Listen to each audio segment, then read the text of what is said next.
वो हुसैन जो सहाबा के मजलिस में आ जाए, कुछ भी बात करे, बड़े बड़े सहाबा उनके सामने जुबान नहीं खोलते थे कि नबी के नवासे हुसैन है। हजरत उमर फारूक रज़ियल्लाहु ताला अन्हु के बारे में हम सुनते हैं, हजरत उमर फारूक, कौन उमर फारूक? जिनके सामने दुनिया कांपती थी, जिनके सामने दुनिया के बड़े बड़े हुक्मरान अपने घुटने टेकते थे, वो उमर फारूक रज़ियल्लाहु ताला अन्हु जो पौने दुनिया के हुक्मरान थे, वो उमर फारूक रज़ियल्लाहु ताला अन्हु जिनके बारे में आज का काफर कहता है कि उमर जैसा और एक आदमी अगर पैदा हो जाता, सारे दुनिया में इस्लाम आ जाता, सारे दुनिया में पीस आ जाता, सारे दुनिया में शांति आ जाता, सारे दुनिया में अमन आ जाता।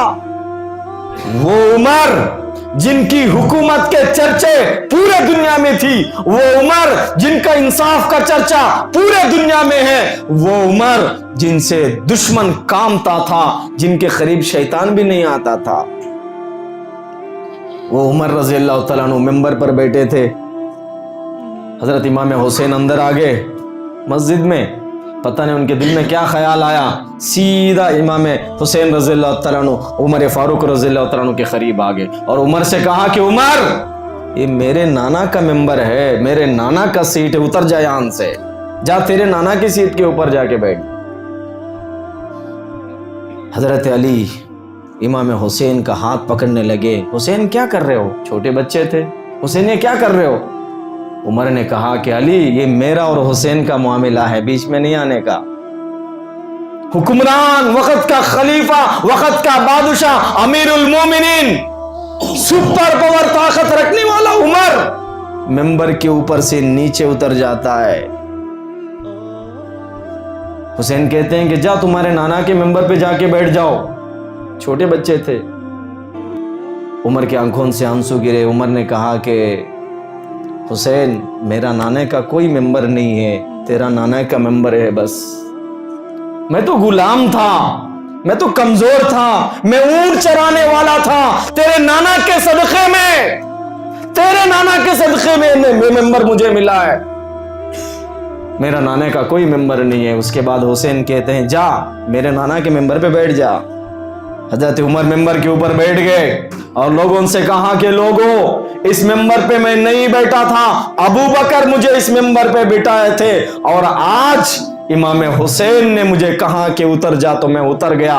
अब हुसैन मुझे इस मेंबर के ऊपर बिठाए हैं। अगर तुम में किसी को दम है, अगर तुम में किसी को हिम्मत है, इस मेंबर से मुझे उतार कर दिखाओ। इस मेंबर से उतारने की ताकत किसी के पास नहीं, मगर नबी का नवासा कहता है तो मैं मेंबर से उतर जाऊंगा। नबी के नवासे की मोहब्बत हजरत उमर फारूक के दिल में कितनी थी। एक मर्तबा जुमे का दिन था, हजरत उमर फारूक रज़ियल्लाहु ताला अन्हु बयान कर रहे थे इमाम हुसैन का मकाम, उनकी अजमत, उनकी इज्जत। सुनिए, मिंबर पर बैठकर बयान दे रहे थे, जुम्मे के दिन खुतबा दे रहे थे। इमाम हुसैन छोटे थे, गली में सामने मस्जिद नबवी के सामने की गली में खेल रहे थे।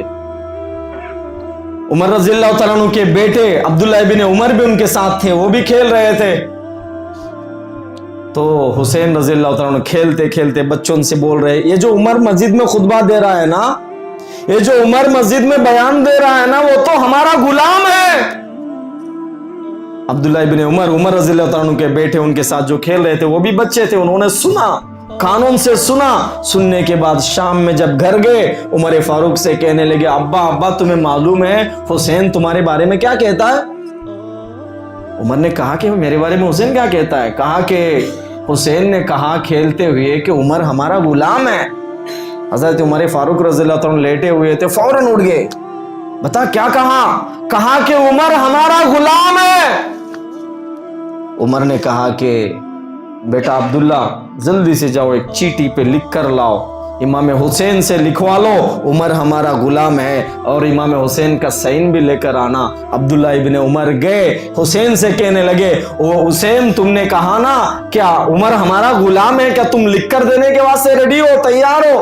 अब्बा ने कहा कि लिख कर दो। हुसैन चीटी लिए, कागज लिए, कलम लिया, लिख दिए उमर हमारा गुलाम है, नीचे साइन कर दिया, फकत हुसैन इब्न अली, नीचे साइन भी कर दिया, कागज दे दिए। अब्दुल्ला इब्न उमर कागज लेके गए। عمر فاروق رضی اللہ تعالیٰ عنہ کو کاغذ دیے, کہنے لگے ابا دیکھو حسین لکھ کر بھی دیے ہیں عمر ہمارا غلام ہے. حضرت عمر فاروق رضی اللہ تعالیٰ عنہ کے آنکھوں سے آنسو گرتے ہیں, وہ اس چیٹی کو بوسہ دیتے ہیں, پیار کرتے ہیں اور اپنے بیٹے عبداللہ سے کہتے ہیں عبداللہ جب میں مر جاؤں گا, دنیا سے چلا جاؤں گا, یہ کاغذ میرے سینے اور کفن کے درمیان میں رکھ دینا, کل میرے مرنے کے بعد ایک کاغذ میرے نجات کے لیے کافی ہے. صحابہ کرام رضوان اللہ تعالی علیہم اجمعین نبی کی غلامی, نبی کے غلاموں کی غلامی, نبی کے نواسوں کی غلامی میں اپنی کامیابی سمجھتے تھے, نبی کے نواسوں کی محبت کے غلامی میں اپنی کامیابی سمجھتے تھے. آج ہم لوگ کن کی غلامی میں اپنی کامیابی سمجھ رہے ہیں؟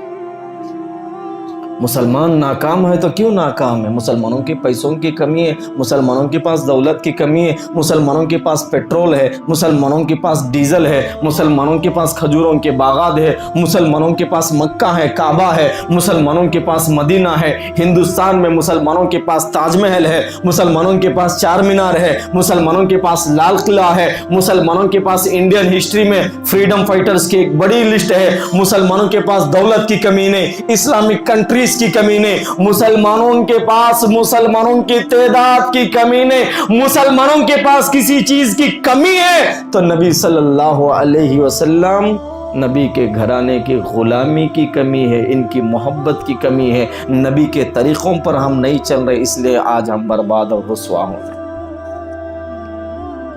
حضرت عمر فاروق کو, حضرت ابو بکر کو, عثمان کو, علی کو اور جتنے بھی امیر المومنین تھے ان سب کو یہ دولت ملی ہے, یہ جو طاقت ملی ہے, یہ جو حکومتیں ملی ہے, نبی صلی اللہ علیہ وسلم کے غلامی کا صدقہ.